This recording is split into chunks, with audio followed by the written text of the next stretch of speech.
vidéo, nous allons parler des types de probabilités, en particulier la probabilité subjective. Alors regardons. On a trois types de probabilités. La première probabilité, c'est ce qu'on appelle les probabilités théoriques. Alors dans les probabilités théoriques, en fait, la probabilité est calculable. On peut la calculer, on n'a pas besoin de faire d'expérience ni d'opinion. Donc on va écrire ici calculable. Calculable. Donc quand on peut calculer une probabilité, c'est qu'elle est théorique. Prenons quelques exemples. Par exemple, si je prends la probabilité d'avoir un pile, je n'ai pas besoin de faire l'expérience, ni même voir la pièce de monnaie que je vais lancer, et déjà je pourrais dire que la probabilité est 1,5. Si, bien sûr, si la pièce de monnaie n'est pas truquée.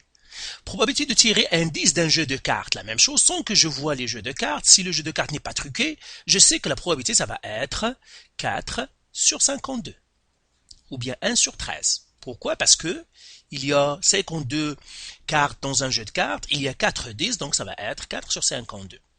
Probabilité de tirer une boule rouge d'un sac contenant 2 rouges, 3 vertes et 5 bleus, là encore, si les boules sont indiscernables et sont identiques, je peux calculer la probabilité ici, je n'ai pas besoin de faire quoi que ce soit, j'ai même pas besoin de voir le sac, je peux déjà dire que la probabilité ça va être 2 sur 10, parce qu'il y a 10 boules, qui va être 1 sur 5.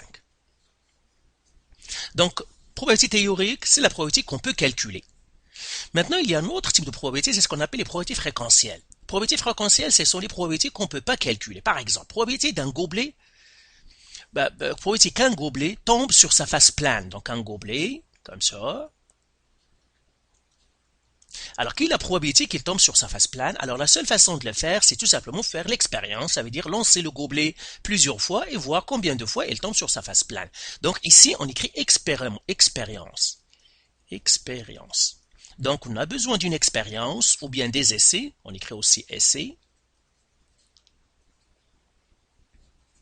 Donc, on a besoin d'expérience et essais pour connaître les probabilités. C'est pour cela qu'on l'appelle fréquentiel, c'est-à-dire combien de fois il se répète. Un autre exemple, probabilité qu'un iPhone pris au hasard soit défectueux. Pour que je sache, je pars par exemple à un magasin et puis j'achète un iPhone, la seule manière de le faire, c'est faire une expérience, ça veut dire prendre un certain nombre d'iPhones et les vérifier, regarder combien ils sont défectueux. Le dernier exemple, probabilité d'obtenir un pile d'une pièce truquée. Si la pièce est truquée, je ne peux plus écrire P est égal à 1 sur 2. Pourquoi? Parce que la pièce est truquée. Donc la seule manière que je fasse, par exemple, la probabilité qu'un pile arrive, c'est que je dois lancer la pièce de monnaie plusieurs fois et je note combien de fois j'ai eu pile. Donc si la pièce est truquée, je ne peux plus écrire P1,5 et là, je ne peux faire que fréquentiel. Il y a un autre type de probabilité, c'est que quand on peut pas calculer, et on peut même pas faire l'expérience. Et là, c'est ce qu'on appelle les probabilités subjectives. La probabilité subjective, ça veut dire on va donner notre opinion. La probabilité, en fait, c'est une opinion.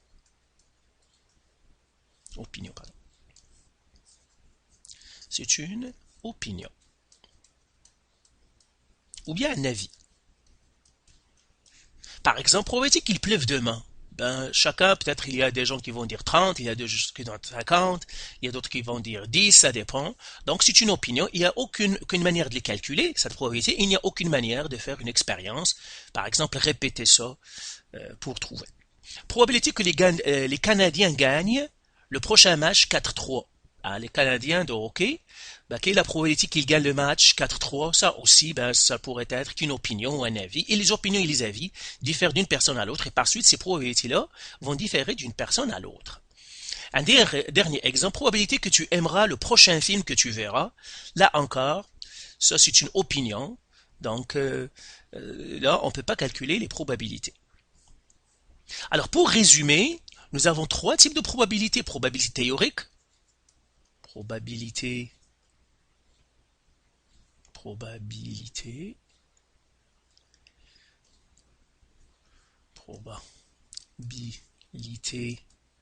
théorique.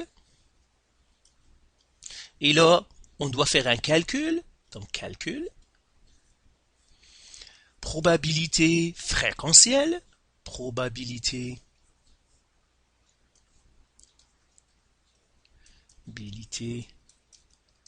fréquentielle. Là, c'est une expérience. Et puis, il y a subjective, probabilité subjective.